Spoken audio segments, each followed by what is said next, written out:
If you've watched the previous videos, you've learned a little bit about breathing, about chest and accessory breathing, and about abdominal and diaphragmatic breathing, how they work separately and how they work together to benefit the body.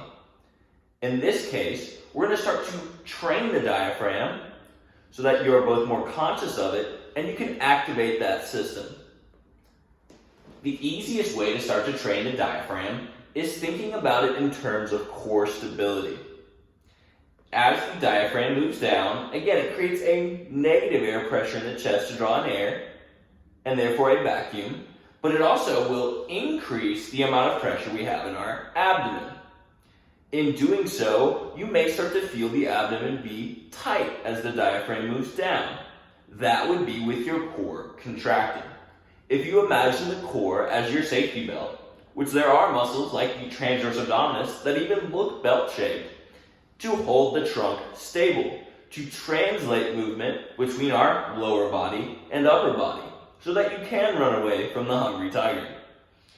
In this case, we want to start to activate the core even as we're taking diaphragmatic breaths. In doing so, you will feel the buildup of intra-abdominal pressure.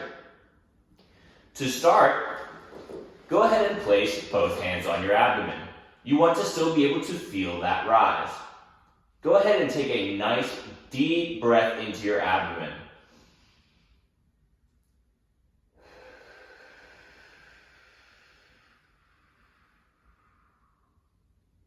Once you have fully exhaled, exhaling as much air out of your lungs as you can, I want you to contract your core and hold that position. If you imagine that your stomach just inflated and deflated, you want your stomach to stay at the level of that deflation. But you also want to take your next breath using your diaphragm.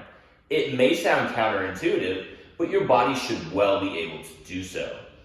For example, I will take a deep breath in, blow it out, and then hold that position at the bottom before taking my next breath.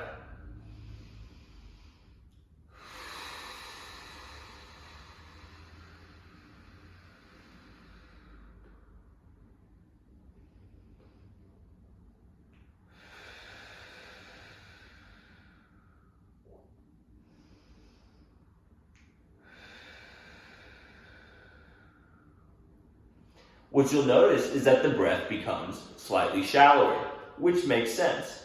I have tightened my core, which will resist the drawdown of the diaphragm, will not allow my diaphragm to excursion as far as it was able to before.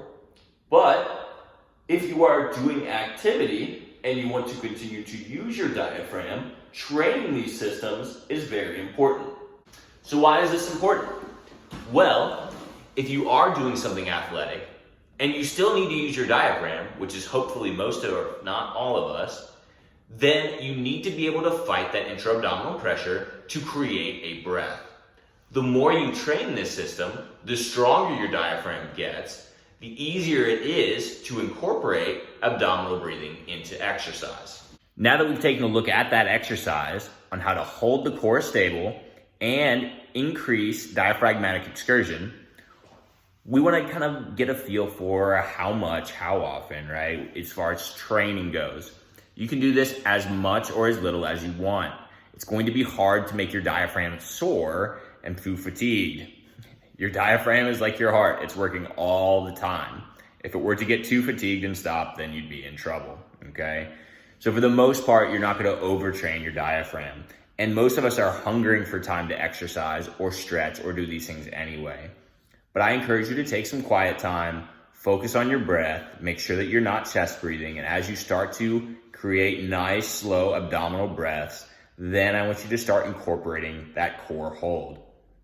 You can do that for 5 breaths, holding the core. You can do it progressively until you feel like you starve for oxygen. That's totally fine. But ultimately, we want to start engaging the core and then the pelvic floor. The pelvic floor is going to be in the next video.